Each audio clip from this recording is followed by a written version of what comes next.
bleak picture. Nearly 900,000 Americans filed unemployment claims for the first time last week. That is the highest number since mid-August. More than 25 million Americans were still receiving some form of unemployment compensation at the end of September.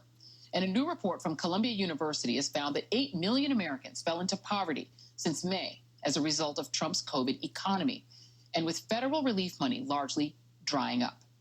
But of course, the rich are still getting richer. The New York Times reports that back in February, when Donald Trump was publicly saying the virus was, quote, very much under control, administration officials like Larry Kudlow were privately warning a group of conservative allies, including some big donors, that it was anything but under control, giving them a financial advantage before the stock market cratered shortly thereafter. Joining me now is the former mayor of South Bend, Indiana, and former presidential candidate Pete Buttigieg. And Mayor Buttigieg, I got to tell you, mayors are the closest in a lot of ways to the people in terms of the job that mayors do. So when you think about the fact that people in your town were struggling in February, where COVID was just early hitting, and Donald Trump was saying it's fine, while briefing his rich donor friends to say, y'all better sell, how does that just make you feel as somebody who has represented people as an elected official? It's unconscionable. And, you know, it goes to what Joe Biden's been saying for some time about Scranton versus Park Avenue, South Bend versus Park Avenue, too, right? The president comes from a world where he lives in a building with his name on it, and he doesn't care how this is going to affect everyday people. He doesn't care, certainly, how it's going to affect people living in poverty. So as long as he can figure out a way to make sure that his wealthiest friends do well, he's happy. Look, this is classic for how this administration behaves, but it is a new layer on it. You know, we already learned from the Woodward book, right, that he knew this disease was serious, but downplayed it to the American people. Now we've gone another level. We know his administration was warning investors, but he was talking up the economy. And it's one of the reasons why at this moment, we should not believe what he's saying. And his own administration is putting out data demonstrating that our economy is in trouble, that the pace of people filing for unemployment and slipping into poverty is going up, not down, at the very moment he wants us to believe that we're putting this crisis behind us. It will not get better until we have a leader who actually acknowledges the scope of the problem. It's one of many, many reasons we've got to elect Joe Biden quick. You know, and this is not an econ question, but I just have to ask you. I mean, I don't know if you've seen these Ben Sass comments, because it's, you know, it's based, you know, going to what you're talking about. Yeah. You have Ben Sass publicly being like Trump, Trump, Trump, and Trump is the greatest. But when he goes behind the scenes, he's telling folks that Trump is selling us out and, you know, selling us out to our enemies. What do you make of somebody like him?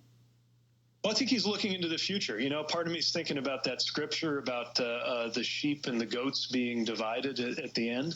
I think he's picturing a future where Republicans will be divided into two categories. Those who found some way to put at least some distance between themselves and the president, however late in the game, and those who insisted on hugging the bomb all the way to the end.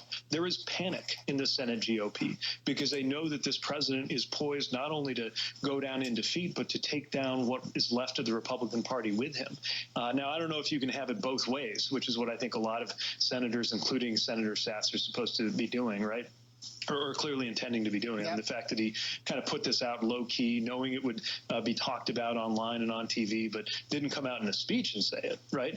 Wouldn't say it to the president's face. It was kind of like Chris Christie's comments. He put out a memo that on its face reads very thoughtfully. He says that the consequences of the virus, or I think his words were wildly random and extremely serious, or something like that. A lot of common sense and stuff in there, yeah, expressing regret about going to the White House unmasked. But then at the end, he says, you know, what we really need to do is put partisanship aside, and everybody who is in a position of responsibility needs to tell everybody to practice social distancing, wear a mask, and use common sense. Well, okay, but has he told the president that? I don't know if Republicans can keep having it both ways. Yeah, absolutely. I think that's called cowardice, generally. Speaking of hypocrisy, let me play Mitch McConnell. This is Trump and Mitch McConnell both talking about whether or not they should actually pass a bill to help people, to help people get through this economic catastrophe caused by Donald Trump's mishandling of COVID. Here they are.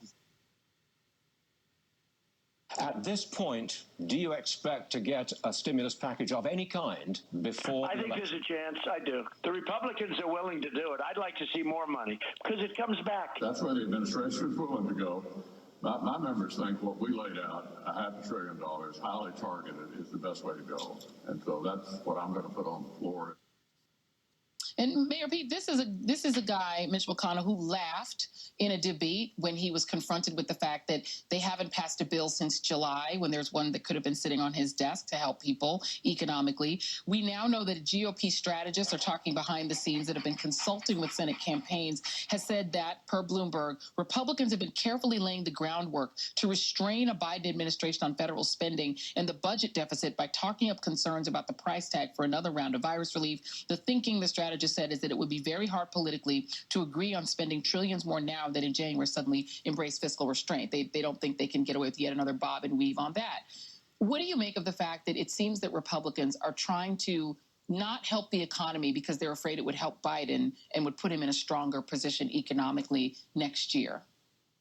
Yeah, it's politics first all over again. You know, even the George W. Bush administration accepted responsibility during the transition to the Obama administration during those very sensitive months to have some level of collaboration on making sure that stimulus was being prepared and pushed through. Here it is just raw, naked power politics from people who don't care about how everybody's doing out here in our communities. And it's unconscionable. As you pointed out, a bill was already sent to McConnell months ago. He could have pushed that through. Now, the president doesn't seem to agree with the GOP Senate. The president can't even agree with himself. One minute he's tweeting, maybe it was just the dexamethasone talking, but he was tweeting, we're walking away from the talks. Then he's go big, but he wants to go smaller than we did. It's totally incoherent at a moment when real livelihoods are at stake and people can't afford for there to be this incoherence in the president or in the GOP. Really quickly, we are really out of time, but I know that you were one of the first people out to say that the Supreme Court should be expanded, that this should happen. Do you think that Joe Biden, is that something that he would support, even though it wouldn't be up to him, it would be up to the Senate if the Senate went Democratic?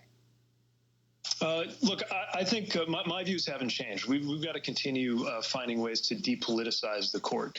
But that's speaking only for myself. And what I know is right now, we've got a huge fight on our hands to make sure that we protect health care and all the other things that are at stake with this seat that's open right now, that most Americans agree with Joe Biden and me that it ought to be the next president who makes that decision. That's the fight in front of us. And I've admired the way Senate Democrats have spoken to what's really at issue right now. Mayor Pete, your region, the sort of Midwest, the whole Midwest is hot right now. There are a lot of exciting races. I wish I had more time with you. I would go through each of these races and make you be a pundit, but I've got to let you go and have a life and have an evening. Mayor Pete Buttigieg, thanks very much for being here. Really appreciate your time.